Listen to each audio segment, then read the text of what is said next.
Hey guys, got a ECU here for a 1998 Jeep Cherokee XJ. I think these are all pretty much similar from 96 to 2001. There seems to be a lot of information about repairing, say, the Grand Cherokee ECUs. I didn't see much on the XJ ECU, or even per se this type of ECU. More so on how to get it open. For somebody that might know, there's a internal voltage regulator that's built into these, so this is what controls how many volts the alternator sends to the battery. So if you're having charging issues and things like that, that's probably what's going on. So yeah, I just figured I'd show how to get this open. I already got it open.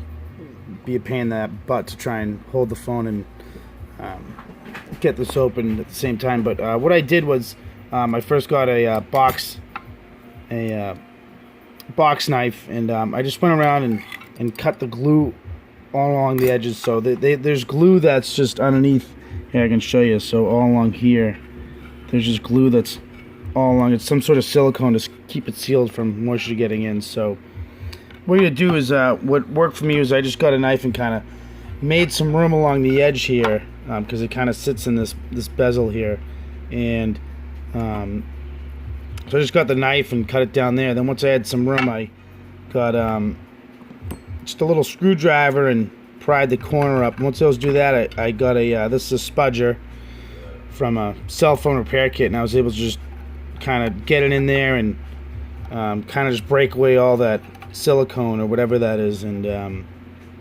but you just gotta be careful. You don't want to go in too deep.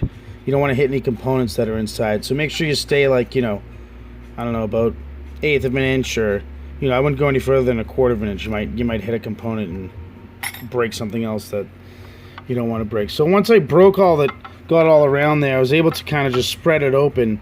And what you gotta do is you just gotta spread it open enough so you can clear these guys down in here, so you can move this up out of the way. Now also just be mindful that there is going to be some strips of glue along in some spots here, so you're gonna have to just get in there and pry up with this, with your screwdriver up in there a little bit. So, but just be careful, because there is a ribbon cable that wraps around on all these. You know, there's a ribbon cable that goes in certain sections. So I'll just get it open. I'll just pull this plate out just to show what we got going on here. So yeah, just make sure you lift it up and clear those components down there. So it seems like some issues, people are having problems with these pins, these solder joints breaking, but I don't know, they all look pretty good to me on mine here. So I'll just pull this board up, or this metal thing rather, just get it out of the way.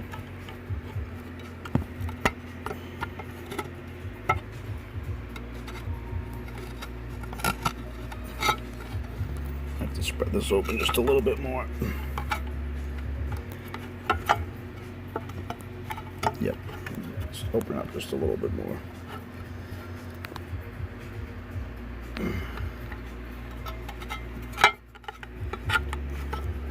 Yeah, you gotta clear that crap down there.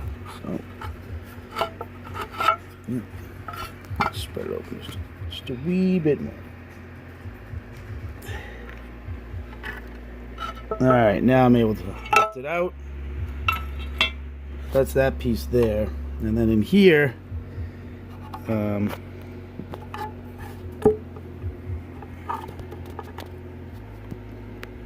that looks like, right there, that looks pretty shitty, so I think that's my problem. So I'm gonna, hopefully I can find it. I think it's a transistor or something, so I'm just going to go to my local electronics store and see what they got, see if I can buy one. So that's pretty much it. Yeah, just be careful. I'll go along this edge here. But once you get it open, just, yeah, spread it open. Yeah, and there's that ribbon cable that I was telling you about. Looks like that's not glued down though, so just be careful along the edge there. You don't want to tear that shit. So, alright, thanks for watching. See ya.